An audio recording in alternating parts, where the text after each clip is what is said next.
嗨，大家好，我是坦皮叔。今天是2025年9月25，这一期咱们聊一聊什么叫开门招商，关门打狗。正好最近有很多媒体报道了2个地方招商然后产生纠纷的这么一个报道，也让我们看到当下中国很多地方这个经济运行一个困境。首先我们看这个大象新闻报道它这个标题是饭刚做好被连锅端走，男子茅台镇投8亿建遭强行接管。说近日重庆泰克环保科技股份有限公司创办人谭显策向大象新闻反映出他在贵州省仁怀市茅台镇那这个是大名鼎鼎的茅台酒的厂茅台镇投资建设白酒废水处理厂过程中的遭遇。通过当地政府招商引资，在茅台镇投资8个亿建好的白酒生产废水处理厂，却被仁怀市工业和商务局人员拿着一张解除合同通知书把人都撵走，强行接管处理厂。虽然法院不支持解除合同通知书的法律效力，但3年多了，当地政府依然没有解决，投资方如今连厂子大门都进不去。具体情况大家看这个大象新闻拍的视频。他们，我们建的厂，我们花钱建的厂你们说那个非法侵入，你是违法的行为这就是我们投资8亿在茅台镇投资建设的白酒废水处理厂。当时仁怀市工业与商务局就凭意志解除合同通知书，就把我们的人全部赶走，对我们的污水处理厂强行接管。我们过去也听说过个别地方有这种开门招商、关门打狗的恶劣行径，万万没想到的是，这种事情会发生在我们的身上。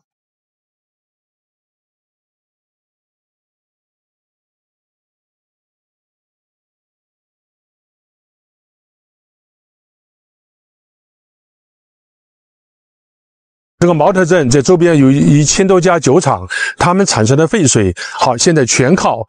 我们建成的这个污水处理厂帮它处理。日处理能力是降箱白酒废水15000吨每天，总的投资规模到后来是8.2个亿。它的验收时间是在2022年5月份。这个污水厂可以正式的运行了，就是在2022年6月10号，他们就把我们驱赶走了，对我们投资建成的厂进行了强行接管。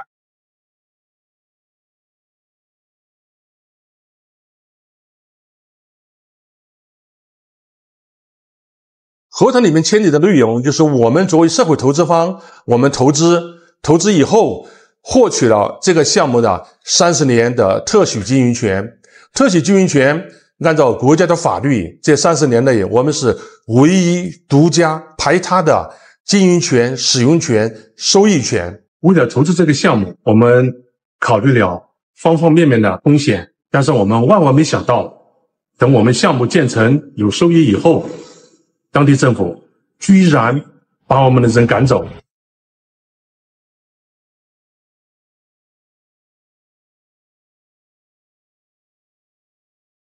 我们所有的员工都懵了，在之前没有任何的征兆，没有任何人跟我们交流沟通，出现了公安干警，让我们的员工把我们员工的所有的手机全部收走了，要求我们在2小时以内收拾所有的个人物品就离开。这个解约通知书是无效的。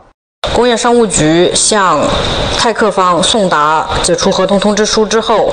在2022年的10月份向仁怀市民法院提起了民事诉讼，要求确认解除合同通知书有效，但是最后是以自己撤诉了的形式放弃了来确认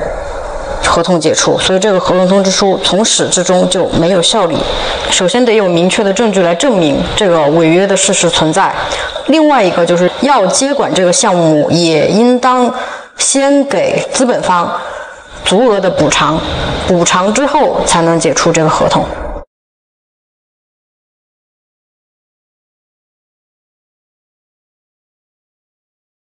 这个是贵州省重点污染物自动监测管理平台的下载的数据，下面就是他们接管过后，红色部分就代表超标了。6月10号到8月22号的，就是红色的确定超标的数据非常多。这是我们接管之前的，一直到6月10号都是正常运行的。总的来说，我们有230几天都是没有超标的，全是这种白色的数据。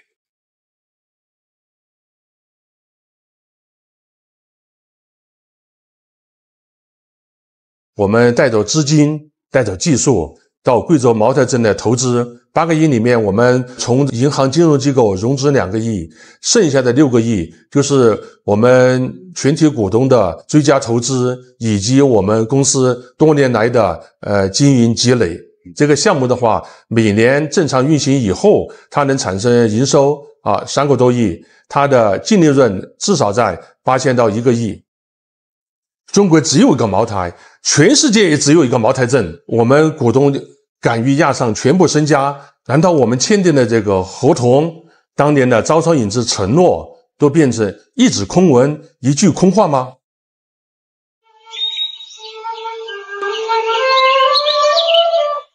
您好，您拨打的电话暂时无法接通，请稍后再拨。您拨打的电话正在通话中，请稍后再拨。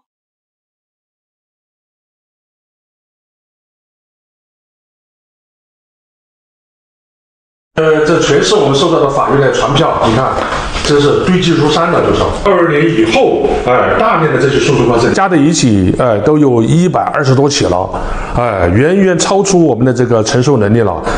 这是劳动仲裁、员工辞退的，以及这个我们拖欠供应商的货款的，同时还有，我们的这投资人股东，让我们催还投资款的，等等等等，我们真的是经营不下去了，就是太困难了。我现在真的是有点触景生情，就说，这个办公室哈，这是在当初，我们是，全是坐满了我们的这个工程师、设计员。出现这个事件以后，我们公司的这个急剧的这个萎缩，我们这个现在员工的规模从最高峰的200多人，萎缩到现在的30多人。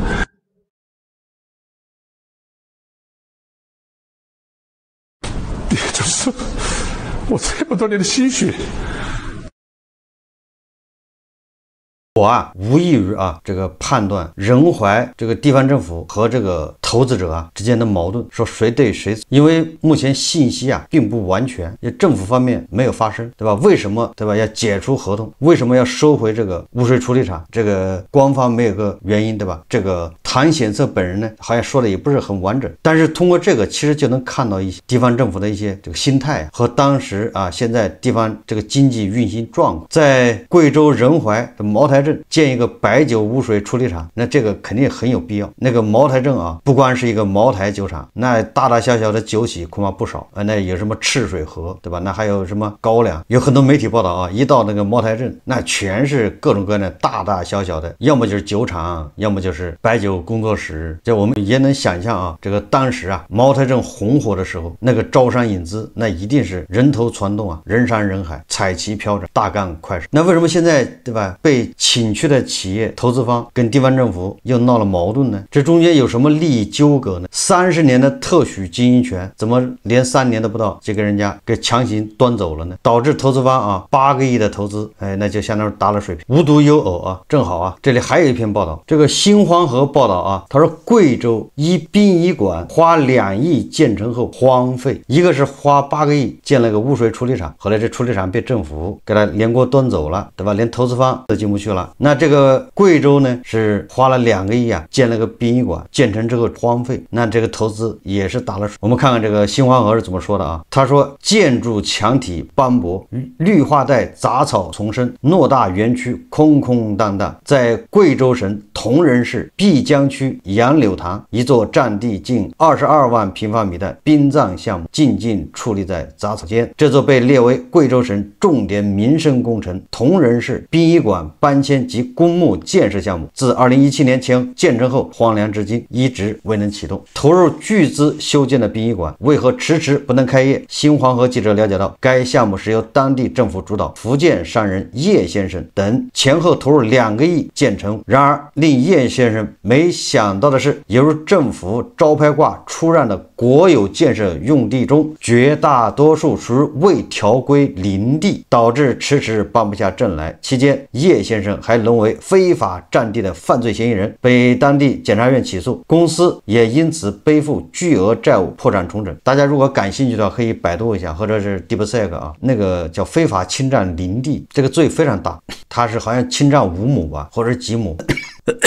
那都是刑事责任啊，这不是普通的这个民事，是要坐牢的。去年4月，新接手的德佑公司在重新投入上千万元后，再次启动殡仪馆的开业申请工作，先后向碧江区民政局、同仁市民政局提交多份开业申请报告，始终没有得到明确答复。今年2月，同仁市副市长李某在接受德佑公司问询时曾答复称，情况我们全部清楚，我们会商量出一个解决办法，不可能说解决马上就能解决问题总得有个过程。目前相关手续已经基本补齐，100多亩土地使用权，这个叫使用权证啊也办下来了，剩下没条规的土地，政府也承诺会解决，早就具备了营业条件，怎么就无法开业？德佑公司对此难以理解。本应服务百姓重点民生工程是如何成为一座城市的伤疤，也就是烂尾在那儿。招商引资项目的座上宾，福建商人叶先生多年来一直从事殡葬行业，在业内拥有一定知名度。2014年4月，时任同仁市民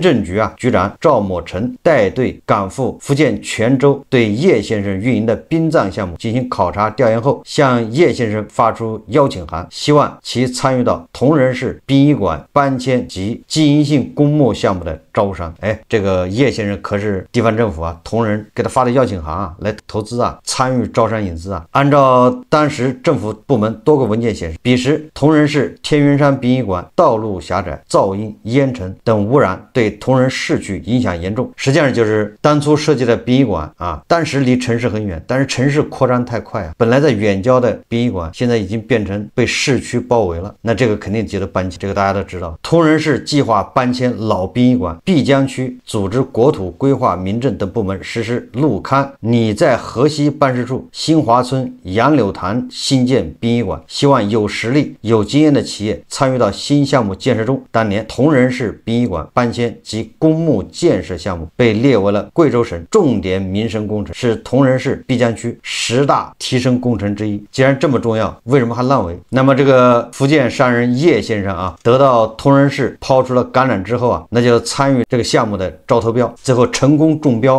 那么这个叶先生呢，叫天星公司也缴纳了这个4000万元项目保证金和前期的征地款。由于与常规项目建设不同，当地政府在还未出让土地的情况下，就督促我们尽快开工建设，并要求2年内完工。那些年基于互相信任，很多地方的政府项目都是先上车后补票。叶先生告诉，在当地政府多次催促下，他们在2014年8月便进场施工，2015年底完成场地的3通1平，2016年殡仪馆主体建筑正式开工。根据叶先生提供的一份碧江区区委办公会议纪要文件显示，2017年1月4日，市人大常委会副主任、区委书记陈代文同志深入碧江区殡仪馆迁建项目建设现场调研。上述会议纪要文件还显示，针对相关手续办理事宜，抓紧按会议意见完成殡仪馆迁建项目土地挂牌前期筹备工作，待市政府批复后1个月内完成土地挂牌工作，由区国土分局负责，尽快将殡仪馆迁建项目红线内未批复土地列入土地利用规划调整范围，及时报省政府审批。所以这就是隐患令叶先生没想到的，这种边建设边审批的操作却为日后埋下巨大的隐患。2017年项目进入收尾阶段，土地挂牌出让消息也终于传来。2017年5月，同仁市公共资源交易中心发出公告，将项目涉及332亩土地以8689万元的价格挂牌转让，净买保证金为2607万元。天星公司就是那叶先生按要求完成报名，并于同年7月与碧江区自然资源局签订国有建设用地使用权出让合同。就在天星公司准备按合同补缴1738万元时，他们发现竞买的332亩土地中，大多数土地性质认为林地，包括约88.95亩林地未完成条规生态公益林和约197亩的商品林，均未办理土地性质条规手续，也就是地方政府挂牌卖的这个地啊，都还没完成条规变性他就卖了，这已经违法了啊！根据法律规定，国有建设用地使用权招牌挂出让前提是土地已完成规划调整，未完成条规的土地根本不具备出让条件。这意味着我们拍下的建设用地本质上仍是无法合法使用的林地。叶先生立即向毕江区政府反映，请求先完成林地条规后再补缴款项和开工。当时政府以工期紧张为由，要求我们不得停工，承诺条规等手续会后续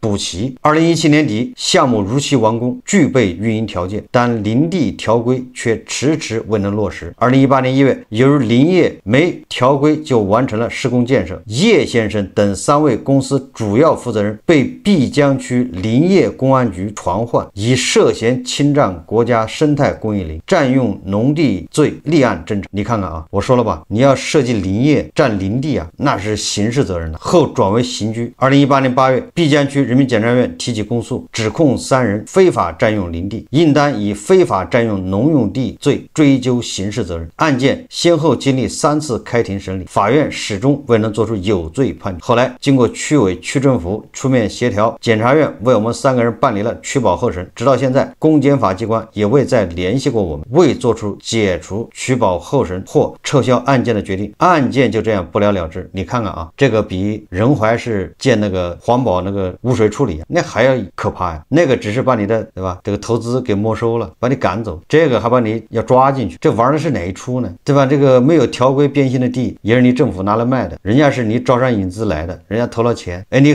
过2年你政府又以非法侵占林地罪或者叫农业用地罪要抓人家，就该抓，也不能抓这个商人啊、投资商啊。所以你看啊，这是不是这比关门打狗还狠？这是关门杀狗啊！叶先生不解，他不理解啊，说我们按照政府的规划和要求进行建设，土地是通过合法招牌挂取得的，林地没条规并非我们的责任，怎么我们就沦为犯罪嫌疑人？企业经营困难致破产重组，这场刑事调查不仅让叶先生陷入司法困境，也加剧了企业内部的矛盾。天星股东们因对投资前景感到迷茫，部分股东不愿再追加投资，企业运营陷入停滞。同时，由于土地条规问题迟迟得不到解决，殡仪馆无法正常开业，天星公司也没有能支付欠缴的6081万土地出让金。2018年下半年，同仁市国土资源局毕江分局向法院起诉天星公司，要求其支付包含未条规林地在内的全部土地出让金，并向企业追缴1.2亿元的滞纳金，合计1.8亿元。最终，法院判决天星公司败诉。由于林地条规问题始终未能解决，天星公司也无力支付巨额滞纳金，公司最终资不抵债，走向破产。我们前后投入了2亿，最后竟落得个资不抵债下场。叶先生表示，2019年底，天星公司向法院申请破产重整，经历3年多的破产审理后，2023年12月，同仁市中级人民法院终于批准天星公司的重整计划草案，明确由新成立的贵州市德佑殡葬服务有限公司继承原天星公司全部权利与义务，由原来1位股东担任新公司负责人。在破产重整听证会上，毕江区自然资源局相关领导明确表示同意破产重组程序，承诺将落实土地条规工作，保障殡仪馆顺利开业。叶先生告诉记者，德佑公司成立后，继续委托他对接政府手续以及后续开业事宜。之后，德佑公司重新投入上千万元，完善消防设施，补充环评等材料。至于关键的林地条规未完成问题，在同仁中院承办法官多次协调下，同仁市信访联席会议于2024年1月26日召开专题会议，召集了同仁市委、政法委、市自然资源和规划局、林业局、市民政局等10余个部门参会。在会议的推动下，100亩林地得以条规，德佑公司顺利取得土地使用权证、建设工程竣工规划许可证、不动产权证等各项证件。但是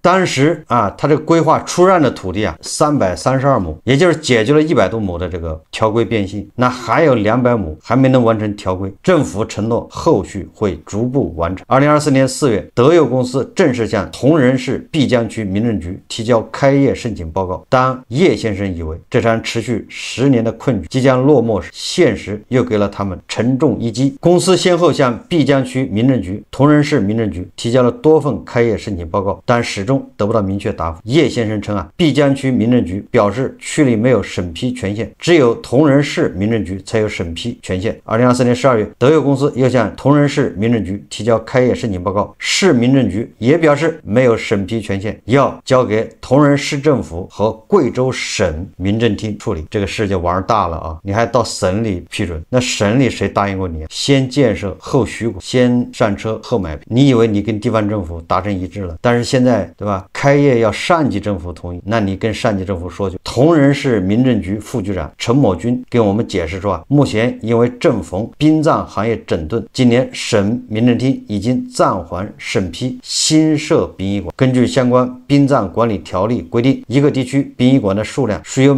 省级民政部门规划审批。目前省里对碧江区没有第二家殡仪馆的规划，因此新馆开业需要向上级协调。叶先生说不过陈某军也向德友公司承诺，他们会想一个万全之策，依法按规定执行。我们会把这件事当作大事，抓紧协调，兼顾社会稳控和企业的长远发展。2025年2月7日，叶先生在向铜仁市副市长李某电话沟通时，李某也做出承诺，情况我们全部清楚，你们等一等，我们会商量出一个解决办法，不可能说解决马上就能解决，解决问题总得有个过程。你来铜仁10来年了，不着急这一时，1年内肯定解决。从项目落地至今整整过去11年了，原来的2位主要投资人在2018年、2019年先后患癌症离世，到死都没能看到开业，也就是到死都没能用上自己投资的这个殡仪馆，自家人近水楼台先得月，结果都没用上。我们只想尽快让项目投入运营，也为了能够偿还债务，给去世的投资人一个交代。叶先生表示，这个殡仪馆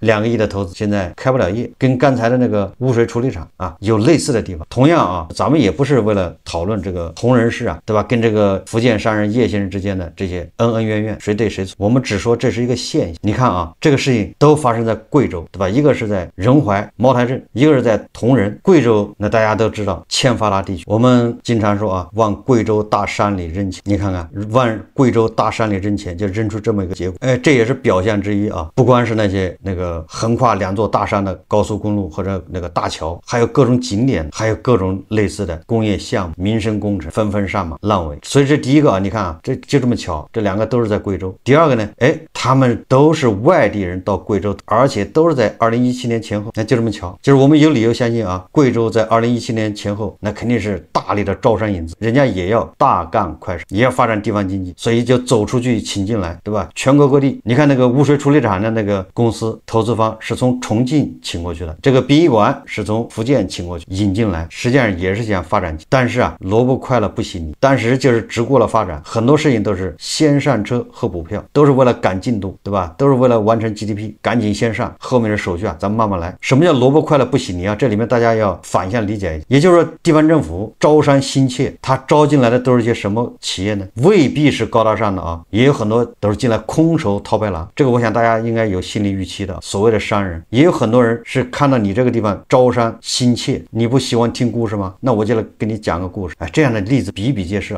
最后骗了地方政府的这个什么专项资金、什么补贴，弄完之后人家就走了，拍拍屁股。这个都是利用了地方政府急于发展，对吧？要跑步前进，好大喜，所以让很多不法商人趁虚而入。我也不是说这2家企业是不法商人我就是说咱们是讨论这个现象。有很多人所谓投资，他是去空手套白狼，这不知道怎么就跟你这个地方政府挂上钩了，招商引资讲了个什么故事，你把他请过去，他拿着地方政府的这个函这些东西批文，然后他要找别人去借钱去融资，拿着别人的钱回来又跟地方政府讲故事，地方政府再配合他，给他批文，给他扫清障碍，他这边又拿着这个再去融资，再去借钱，就是空手套白狼。这都是过去的这个所谓的企业家，很多都是这样。你看这个殡仪馆这个项目，他中间还搞了一次破产，他那一破产大家都知道一破产破什么？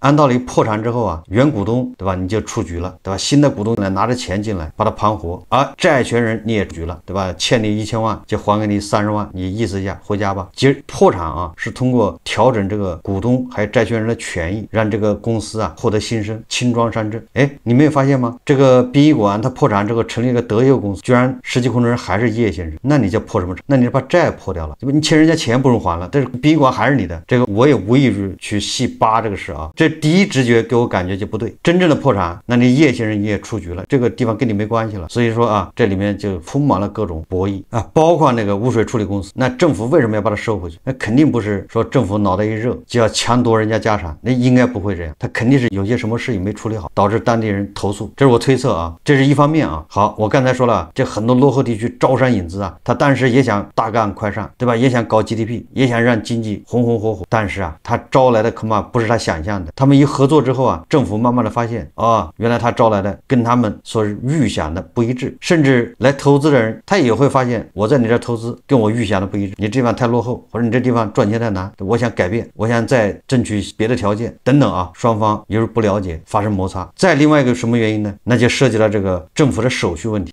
当时啊，对吧？也就是大家都是大干快上，都是这么操作，不是贵州一个地方啊，全国各地的差不多，就是那个年代，就是2017年那个前后啊，都是先上车后补票，只是后来票补不下来，那对不起，对吧？那承诺的政府人家做不到，这是上级政府才能决定的。即便上级政府能决定，最后到中央，你这说不定也要出事。我这举个例子啊，大家记得，恒大的那个在海南儋州那个海华岛项目啊，应该是儋州地方批的，海南省是同意的，对吧？那都是手续都是齐全的啊。最后是国家海洋局还是什么来了一纸通知，对吧？你这个围岛盖房子，这是非法的，对吧？你省政府批了都没用，你破坏了那个海洋环境，什么珊瑚礁什么之类的，勒令你恢复，对吧？给你方案，要么就花钱去治理，要么就把它全部炸掉。大家记得吧？恒大在那建了40多栋房子，都已经建好了，都已经卖掉了。所以你看啊，这就反映出当时啊都是这么干。那这个同仁市也一样，对吧？无论是林地这个条规变性，还是殡仪馆开张，那都不是你这个同仁市能决定的，你还要报省政府，这是一个原因啊。那最后一个原因什么呢？实际上就是现在经济啊越来越困难，经济越来越困难，对吧？这7、8年前政府的想法和现在想法已经变了，对吧？7、8年前是，对吧？我们不要说政府了，连韭菜的想法都在变。政府现在收入困难，政府想的很多事情想拿回来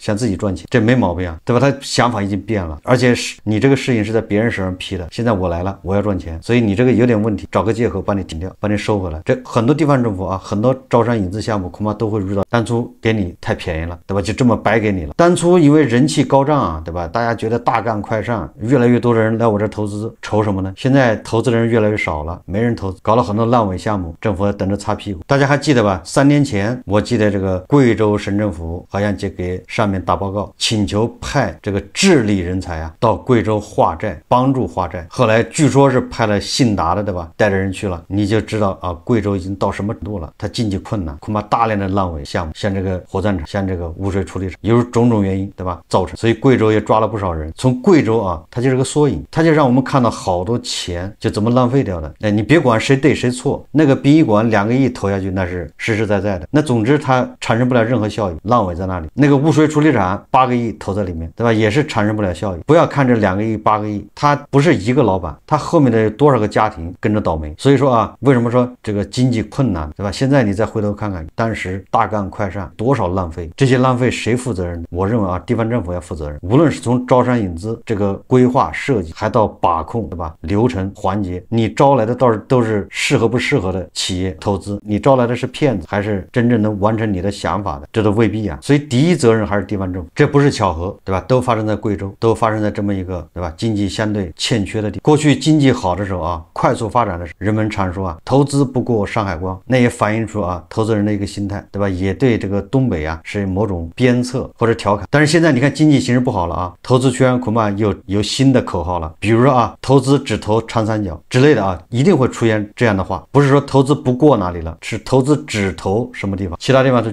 坚决不投。这也反映出啊，就是海水退潮之后啊，对吧？谁在裸泳？我刚才说了啊，这2个亿、这8个亿这坏账，表面上看是这个叶先生或者这个唐先生，他们承担了，实际上背后千万万个家庭直接或者间接影响。而全国像这样的项目有多少？都是由于各种纠纷啊，由于当时规划没有规划好，或者没有约束好，到现在产生这样的纠纷又有多少？这就是我们为什么一边感觉到 GDP 5%、4%，对吧？第2大经济体，一边大家也觉得累，压力越来越大的原因之一啊。好，这期节目啊，咱们就聊到这里，感谢大家收看。如果喜欢我的，欢迎订阅转发，也可以在下方留言评论，谢谢大家。